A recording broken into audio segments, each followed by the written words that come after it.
Hey guys, welcome to the show. I'm Rantoinette. We got a lot of stories to get into today. Donald Trump is preparing for war, and he's flip-flopping on everything from immigrants to reversing a ban on asbestos. That's pretty awesome. The New York City comptroller who's running for mayor, Brad Landers, was arrested and detained by ICE.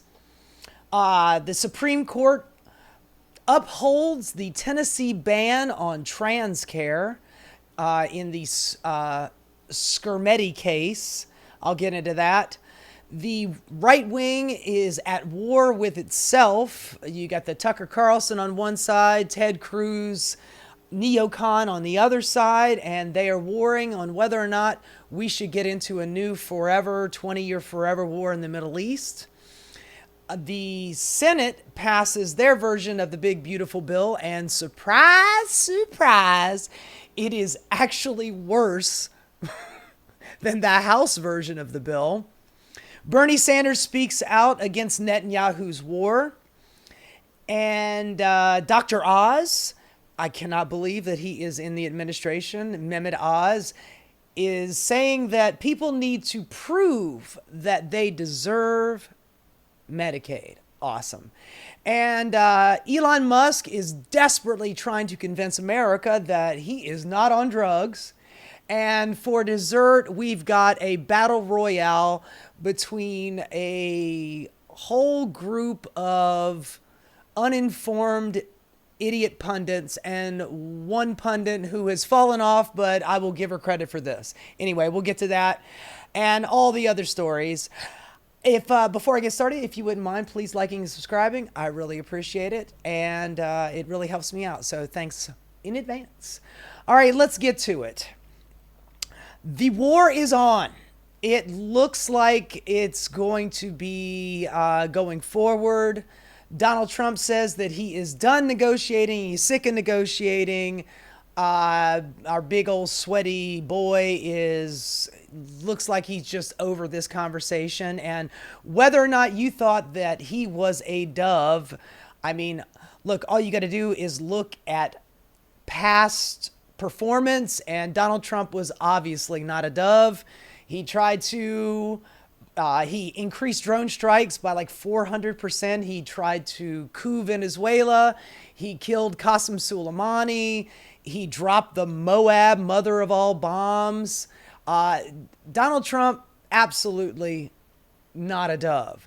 But he seems to be pretty pissed off at whatever the negotiation was. Although a couple of days ago, last week, Netanyahu killed the head Iranian negotiator. So I guess that makes it difficult to have negotiations when your client state, the 51st state in Israel, being run by a psychopath, Netanyahu, kills Iran's chief negotiator. It's almost like he doesn't want to get into a nuclear deal with Iran. I mean, call me crazy, but that's just kind of what I'm reading from the outside.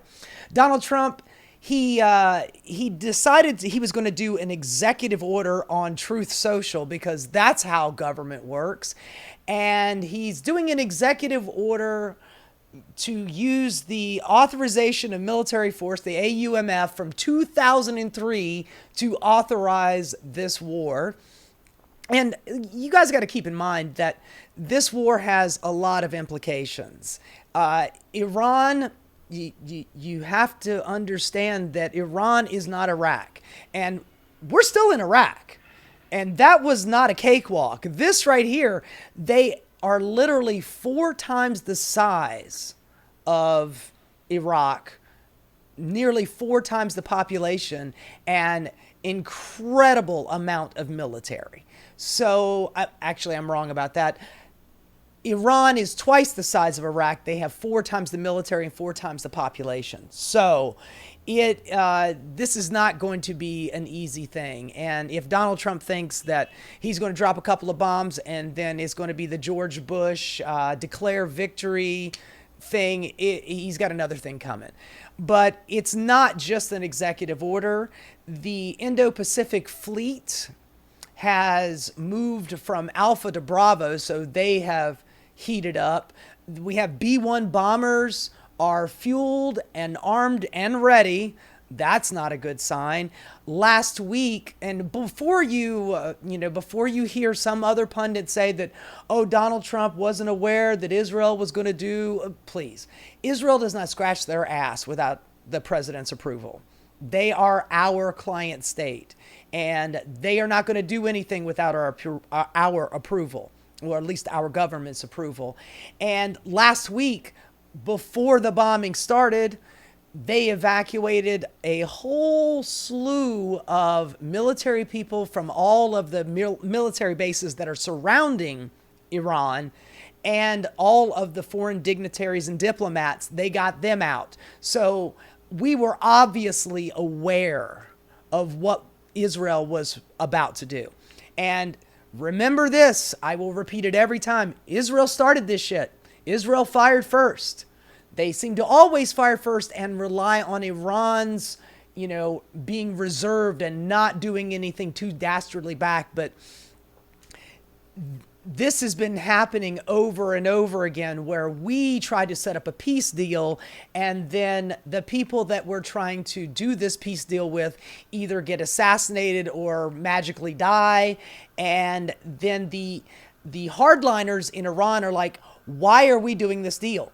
Donald Trump ripped up the original nuclear deal that the JCPOA that Barack Obama had done, and it was working. According to Donald Trump's General Maddox told him it was working. We were getting inspectors in there. We inspected their nuclear sites a dozen times.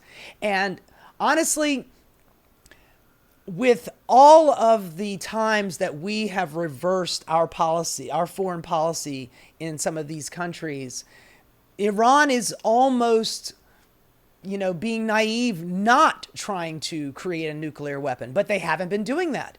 In 2003, they signed a non-proliferation nuclear agreement, and they have not strayed from that. Even Donald Trump's Director of Intelligence, Tulsi Gabbard, a couple of months ago, back in March, said that Iran is not pursuing a nuclear weapon. In fact, the uranium that they had, that they were going to develop into energy production after they did the deal with Barack Obama, sent all of their nuclear material to France to get France to make some fuel rods for them so they could use it for electrical purposes. And ever since Donald Trump tore up the deal in 2018, for a while there, they were still abiding by the deal, even after Donald Trump tore it up.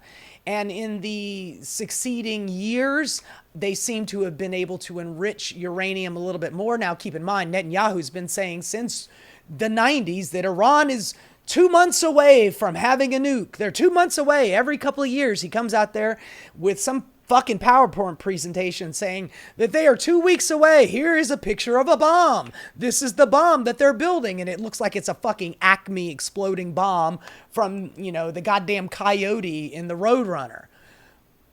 Ridiculous stuff.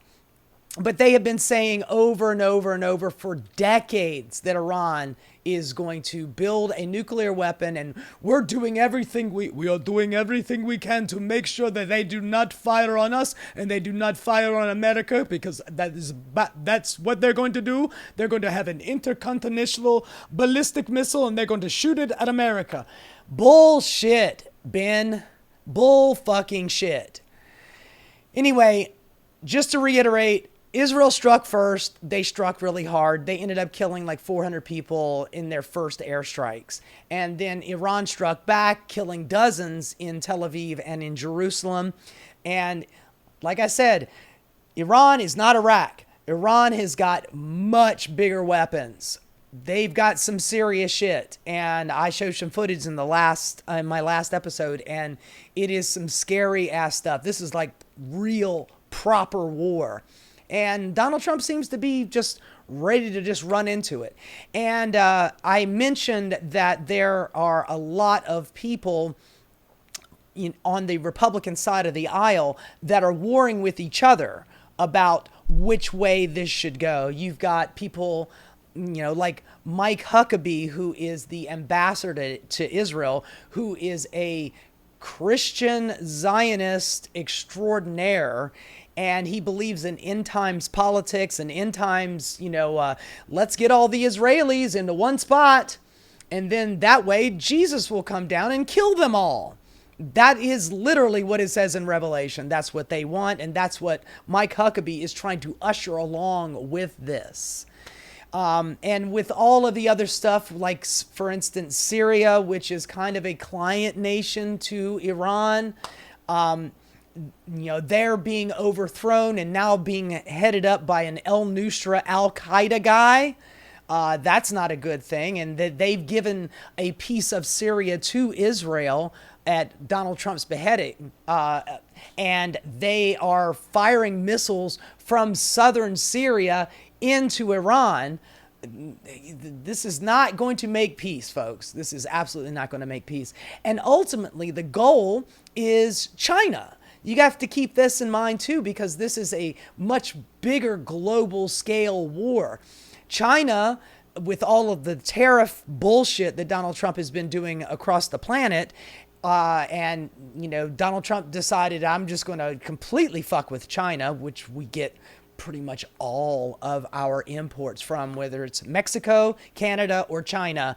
And, ever since he started fucking with China, they have rare earth minerals that we want. And they're like, you fucked with us enough. We're just not going to sell you those rare earth minerals anymore. And this, trust me, has got something to do with that. Because China has actually said in several statements that, in the preceding years, Iran should have bought weapons from them to defend themselves from this very thing that is happening.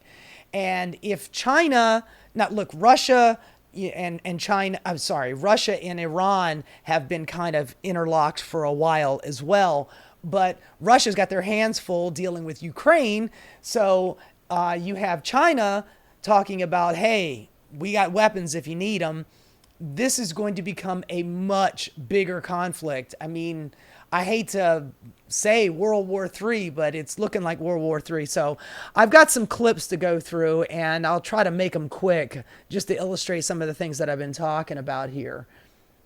But this is, like I mentioned before, Tulsi Gabbard said that that Iran, this is back in March, that Iran is not pursuing a nuclear weapon. So let's have a listen.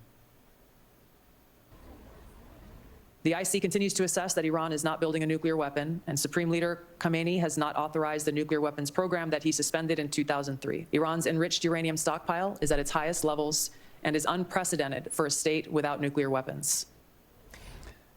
Now, also, Donald Trump was asked about this a couple of days ago while he was on the plane. You probably will have a hard time hearing this because of the plane noise in the background, but they do have some subtitles here so you'll be able to read it. Do you personally think that they were to getting one? Because Tulsi Gabbard testified in March that the intelligence community said Iran wasn't building a nuclear weapon. I don't care what she said. I think they were very close to it. See, he thinks. And also keep this in mind as well, that a lot of these neocon Republicans who Donald Trump says he's not affiliated with, but he keeps hiring, like Mike Bolton and Lindsey Graham and of course Netanyahu, who recently said in a message to Iran, "Your hour of freedom is now. Rise up and make Iran great again." So he's doing the cut the head off the snake strategy. They're going to kill the Ayatollah Khomeini and expect that the people of Iran will rise up and take power, and they will become a democratic free market state. Honey, that's just not who those people are. They aren't. And yet again, I must reiterate that back in the day, they had a free and fair democratic election back in 1953 when they elected Mohammad Mossadegh, and he made the mistake of deciding we want to nationalize all of our oil. It is our biggest export, and it should be ours. And that was enough to piss off America and Britain, who was getting oil on the cheap from the dictator in charge. He was the Shah of Iran. And they didn't like that, so they sent in the CIA and MI5, and they assassinated Mossadegh, and they put the Shah back into power.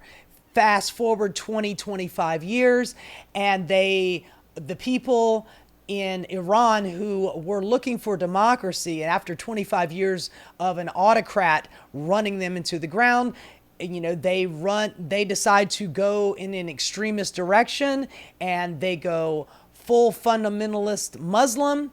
There's fundamentalism in the Jewish religion, in the Christian religion, and the Muslim religion. You can get fundamentalist, and they went full fundamentalist, overthrew the Shah of Iran.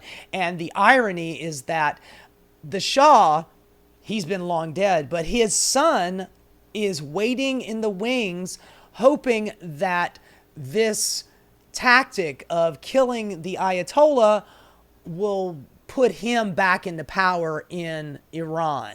And that's the ultimate goal. Donald Trump wants the entirety of the Middle East under his thumb. He's already got Saudi Arabia, and he's got Israel, and he absolutely wants Iran. And Netanyahu wants a greater Israel. They want to expand their land holdings. They are, obviously they're doing a genocide in Gaza. They're doing a blockade and they're taking over the West Bank. They have taken a piece of Syria. They have, they're bombing everybody and anything that they can throw a missile at. They want more territory. They want a greater Israel. And of course, people like Mike Huckabee, who think that that is going to usher in the second coming of Christ and the death of the majority of Jews on the planet, he's down for that too. So it is a lot of crazy people involved in this. Moving on. This is Donald Trump, was our sweaty boy here, and he looks like he was just trying to squeeze out a big fat one in the bathroom. He's so goddamn oily and sweaty. This is what he had to say about negotiating with Iran anymore. Open to negotiating with the Iranians right now, or do you want to wait? I don't know. I've been negotiating. I told them to do the deal. They should have done the deal. Their cities have been blown to pieces. They've lost a lot of people. They should have done the deal. I told them, do the deal. So I don't know. I'm not too much in a mood to negotiate. So that's him not wanting to negotiate. He gave him a 60-day time limit on negotiations. Of course, you would think that you might want to extend that, considering that Netanyahu just killed their head negotiator and a handful of nuclear scientists. You figure maybe, give him another shot at it. No, Donald Trump is just over it. He just seems to be over it. Let's see, what else we got here? By the way, I mentioned Mike Huckabee, who is, like I said, a Christian Zionist psychopath, fundamentalist. And he sent... now, a lot of these people that want this war, they are doing everything they can to glaze up Donald Trump. They are literally holding the balls, cupping the balls and stroking the shaft and telling him what a wonderful big cock he's got. And they're all saying all of the things to butter him up so he will continue into this. And, Donald Trump kept saying, I'm all of these people want these forever wars. I don't want any forever wars. And he's literally being glazed up so hard that he's about to get into a new one. And this one could be probably much worse than any war that we've seen in the modern age. I mean, people are saying World War III because if Russia's involved and China's involved and the entirety of the Middle East involved and America, yeah, man, I would consider that a world war. That is a lot of economics and military involved in just one conflict. So Mike Huckabee sent Donald Trump an ass-kissing text, and Donald Trump printed it out and posted it on True Social. Let me read this to you because this is chilling. Mr. President, this is Mike Huckabee. Mr. President, God spared you in Butler, Pennsylvania to be the most consequential president in a century, maybe ever. The assassination attempt, back in Butler, Pennsylvania, Donald Trump is under the impression that God saved him to be president, and he is buying this bullshit, and Mike Huckabee is playing into it. You know, he even said, God picked me, I believe it. The decision on your shoulders I would not want to be made by anyone else, because he is the smartest man. You have many voices speaking to you, sir, but there is only one voice that matters, his voice.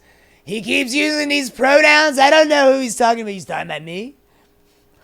I am your appointed servant in this land, and I am available for you, but I do not try to get your presence often because I trust your instinct.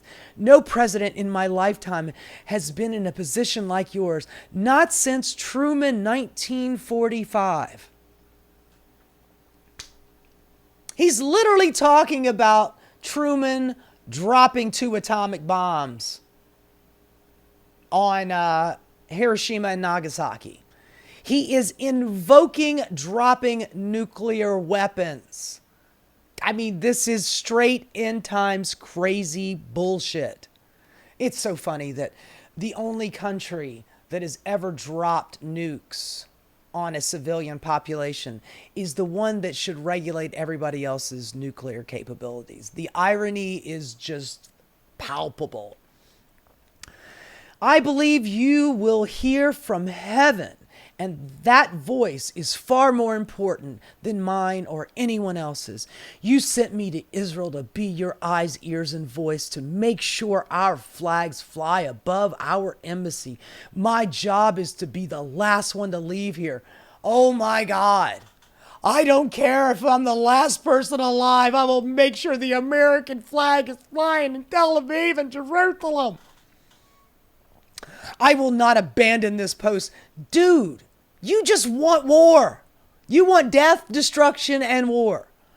Our flag will not come down. You did not seek this moment. This moment sought you. It is my honor to serve you, Mike Huckabee.